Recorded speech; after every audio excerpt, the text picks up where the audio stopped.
What's going on, guys? Let me tell you something right now. If you guys are looking to keep your home, skin, hair smelling fresh and clean, then you need pound for pound the best fragrance products in the world, and that is Ash Kickin'.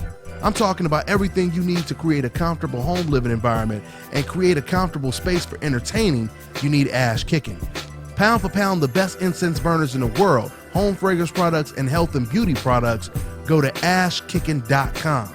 Put in this promo code DBN317 and you'll get 10% off of all your orders. Brothers and sisters, I don't know what this world is coming to.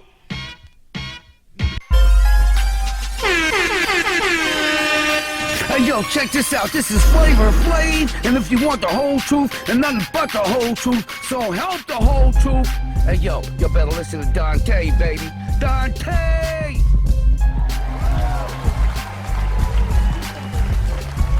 Knocked him out with the uppercut, so, but anyway, hey, go ahead and Milt, Hey, let them know what we got this week, man. Let me tell y'all, man, the hits just keep on coming. 2017 is rolling in, man, like a tsunami with all these good fights, man. And next week, after this fight, after we done had Garcia, Thurman, we done seen Erickson Lubin last week, we done seen Wilder, the fights just keep coming. Next week, we got David Lemieux, Curtis Stevenson.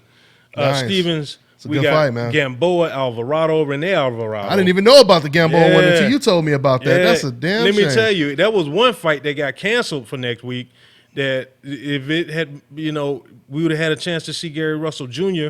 Against Escandon, but that unfortunately Escandon was injured. I think his back was injured during training, so they had to cancel that fight. But don't worry, because Jamel Charlo is fighting Charles Hatley. And the winner of that fight, do not forget, Lubin has to face Lubin sometime later on in the year. And then finishing up the weekend, it'll probably be starting the weekend because they start ahead of us, but that's going to be Jack Caucay against Demetrius Andrade. Yeah, that's so. And that let Charlo, me tell you, man, this is just and then following week after that, the big one. Yeah, Triple G, Golovkin, Danny Jacobs. Golovkin, Danny Jacobs. That's a and big one. Chocolatito is on the undercard with Quadras. On the undercard. How dope is that? That's pretty cool, man. Putting them both on the undercard. These fights, man. 2017 is looking up, man. This may be the year that brings it back to the mainstream. So yeah, y'all make sure y'all show support. But in just to give a couple predictions, I'm going Lemieux over Stevens. Woo! Are you? I'm going Lemieux over Stevens. Oh boy, I'm glad you said that. You woke me up with that one. No, I'm messing. No, I got to go with Curtis Stevens on that one, man. I got to go. Somebody that's that easy. Unless David Lemieux turned into a masterful boxer, he go ballerina style, as Keith Thurman would say. I just can't see his defense, avoiding that left hook all night. That left hook, be tough. That left hook but see, this is the flip. This is the flip. He's like a coin, Curtis Stevens, because if you last the first half, yes, he gasses. He starts to gas. He fades. He starts to fade. That's the key word, fade. He starts to fade in the later rounds. So he almost has to get you out in the first 6 rounds, or it has to be going completely his way. Yeah. If he even survives later on in those rounds. I mean, we've seen that so many times where he looked very impressive in the first half, but I'm still going to have to go with Curtis on that one. I could be wrong. You might be right on. I don't know, but I just think that straight right is going to catch him.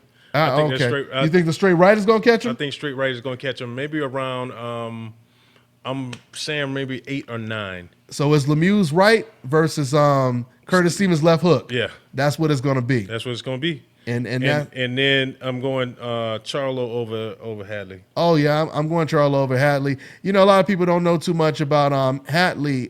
He actually got knocked out by Leonardo Tyner. And I meant to. I had him on the phone a couple months back. I meant to. We're gonna try to get him on the phone and maybe later on this week and see if we can get his thoughts before the fight.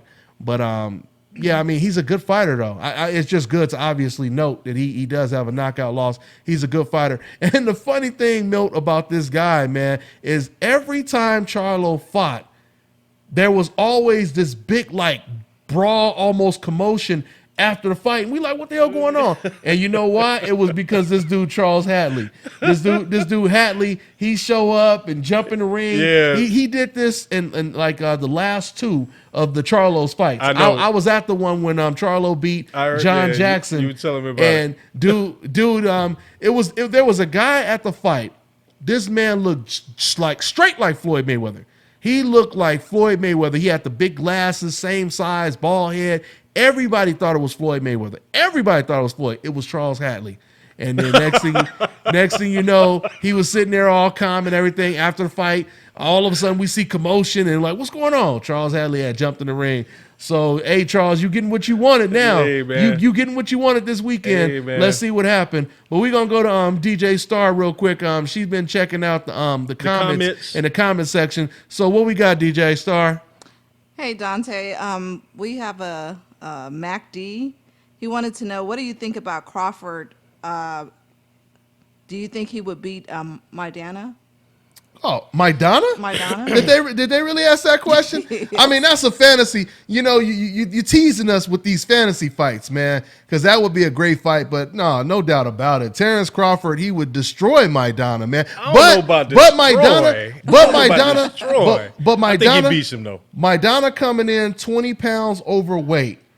I mean, not overweight, but him coming in, he rehydrates. Bigger. There you go. Mm-hmm. Him coming in 15 to 20 pounds bigger than Terrence Crawford the night of the fight, like he did against Mayweather, like he did against Adrian Broner. That would kind of change it a little bit. And one thing I will say about Maidana is every fighter I've ever interviewed, and I've had him on a radio show, all different type of fighters, from Francis Bartholomew to Jesus Chuy Gutierrez, a lot of different fighters. I always ask them this question: who was the hardest puncher, or who did you learn the most from, in sparring or even in a fight? And all of them said Maidana when it came to power. All of them said Maidana when it came to power. Even Francis Bartholomew, vicious power, man. Yeah, vicious puncher. And the thing is, I don't think that he got enough credit in the two Floyd fights. Those were pretty tough fights for Floyd. I know Floyd made it look easy. But I'm here to tell you, man, Floyd had to work to win those fights. Man. Oh yeah. And in the second fight, he had to work in both of the fights. Both of them. Yeah. I was so impressed that when Floyd was doing that pullback counter, he was countering him on the pullback counter. Yeah, he was countering him on that. He was countering him on that, man. Yeah, he was smart. He was so it wasn't just the power, but he could make adjustments, man, and he could box. He wasn't no superior, boxer. But he's a very deceptive, good boxer, aggressive boxer. He's very deceptive with his style, and I noticed that. And he presses. I noticed that even with Floyd Mayweather when Floyd said, and I noticed it because I heard Floyd say it.